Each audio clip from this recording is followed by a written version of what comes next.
என் வாழ்க்கையே மாற்றினதே வந்து முருகர் தான். நான் ரொம்ப சாமி கும்பிட்ட பொண்ணு கிடையாது. எங்கள் வீட்டில் ரொம்ப சாமி கும்பிட மாட்டாங்க. ஆனால் ஹிந்து இதில் தான் இருந்தோம்.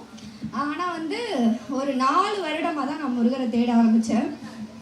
ஐயா சொன்ன மாதிரி புருஷ பொண்டாட்டியாக எவ்வளோ பேர் வந்திருக்கீங்க. அப்படி ஒரு வாழ்க்கை எனக்கு இல்லை. அப்படி நிறைய பேர் இங்கே இருப்பீங்க. கணவர் சரியில்லாமல் இல்லை வந்து தனிப்பட்ட ஒரு வாழ்க்கையில் வாழ்கிற ஒரு பெண்மணியாக நிறைய பேர் இருப்பீங்க, ஆண்களும் இருப்பீங்க.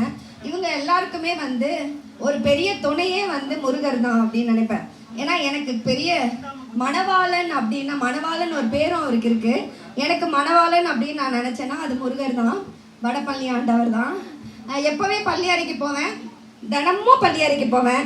ஏன்னா அவரை பார்த்தாதான் எனக்கு நிம்மதி. அவரை பார்த்தாதான், அவருடைய முகத்தை பார்த்தாலும் அவரை பாதங்களை பார்த்தாதான் எனக்கு அந்த நாள் வந்து ஒரு நிறைவாக இருக்கும். அப்படி தான் என்னுடைய வாழ்க்கை. அந்த மாதிரி நிறைய பேர் இருப்பீங்க. இந்த மூலையிலேருந்து அந்த மூளை வரைக்கும் இருக்கவங்க எல்லாருமே முருகரை வந்து எவ்வளோ நேசிக்கிறீங்கன்னு எனக்கு தெரியும். ஏன்னா உங்களில் ஒருத்தி தான் நானும். ஏன்னா அந்த அளவுக்கு அவரை நேசிப்பேன். அவர் தான் எல்லா திக்கற்றவங்களுக்கு தெய்வம் தான் துணைன்ற மாதிரி எனக்கு பெரிய துணையே அவர் தான். அவங்க முன்னாடி நான் நிற்கிறேன், இந்த அளவுக்கு முருகரை பற்றி பேசுகிறேன் அப்படின்னாலே அவர் முருகரால் மட்டும்தான்.